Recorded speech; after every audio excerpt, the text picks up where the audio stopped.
It seems that now, more than ever, issues are viewed in an increasingly partisan and polarized manner. And undoubtedly one of the most divisive, most controversial, most polarizing issues of our time is the Electoral College.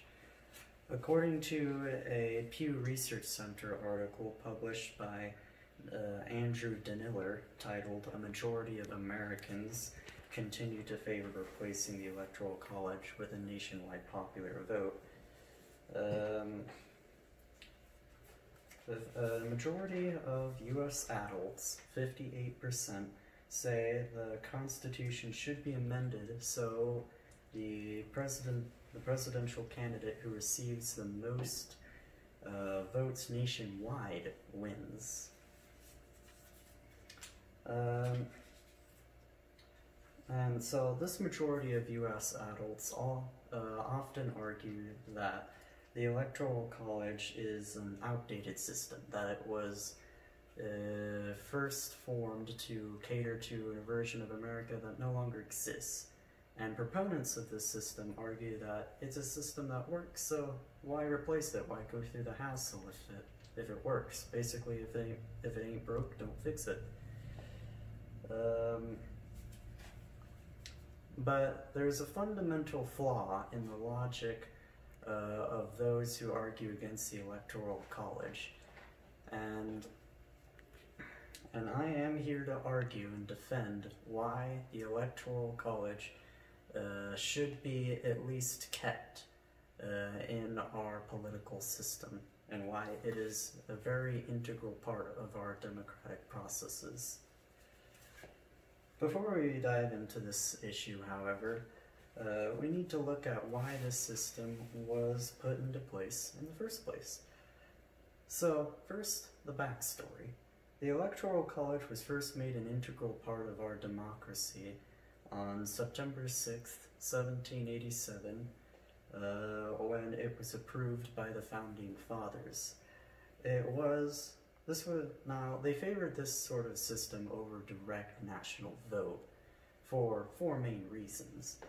The first one being that a national campaign was impossible. I mean, you couldn't just travel from state to state campaigning for yourself back then. It was too slow. Number two, people were uninformed. Obviously, news did not diffuse easily during that time, and for many people, politics were not a big part of their day-to-day life.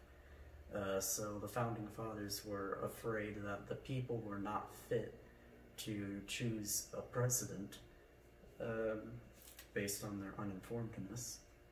Number three, unequal suffrage. Obviously, slaves couldn't vote, and that was a huge disadvantage to the southern states, especially if a nationwide vote was adopted. And number four, they feared tyranny by the majority. Now, admittedly, most of these reasons are completely irrelevant today, but one of them still is as prominent and relevant today as it was 233 years ago, and that is a possibility of a tyranny by the majority. According to a New York Times article titled "Let the People Pick the President," which was authored by Jesse Wegman on March the 17th, 2020,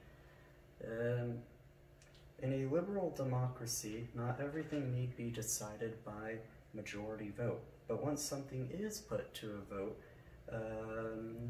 it is hard to understand why the side getting fewer votes should win. Basically, that is the main talking point of all the anti-electoral college politicians, that one vote should equal one vote, and while that's a pretty good principle to have in theory, it doesn't really work out so well in reality. In such a system of one vote equals one vote, larger states would absolutely dominate the smaller states.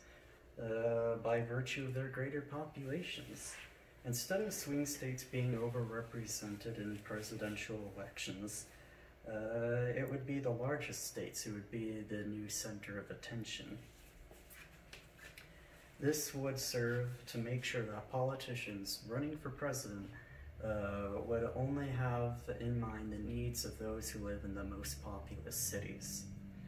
According to a USA Today article titled, Killing the Electoral College Would Turn American Farmers into Serfs, which was published on May the 23rd, 2018, the Electoral College requires more than just the most raw votes to win. It requires geographic balance. This helps to protect rural and small-town Americans.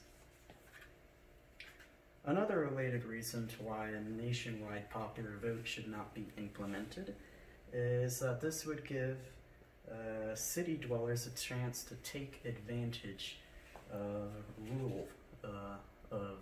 rural folk. Now, we've seen it time and time again through history where city dwellers took advantage of farmers. I mean, it happened in Russia with the serfs. Greek city-states enslaved farmers. Life as a peasant in feudal Europe was unpleasant.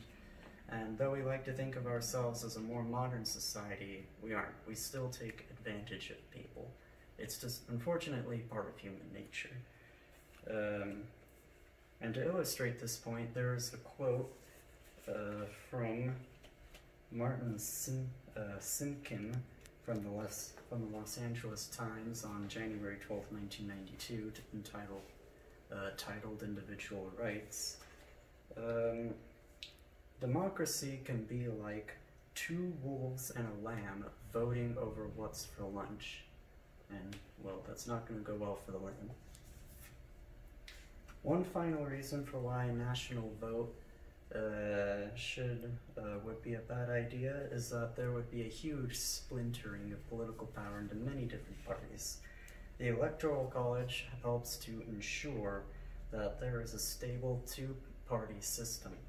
According to a report on Electoral College reform, which was authored by the California Initiative Review,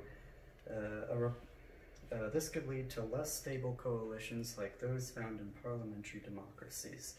And those kinds of coalitions are not good for civil stability. So, in conclusion, that is why the Electoral College is integral to our democratic system and why abolishing it would be foolish. Thank you.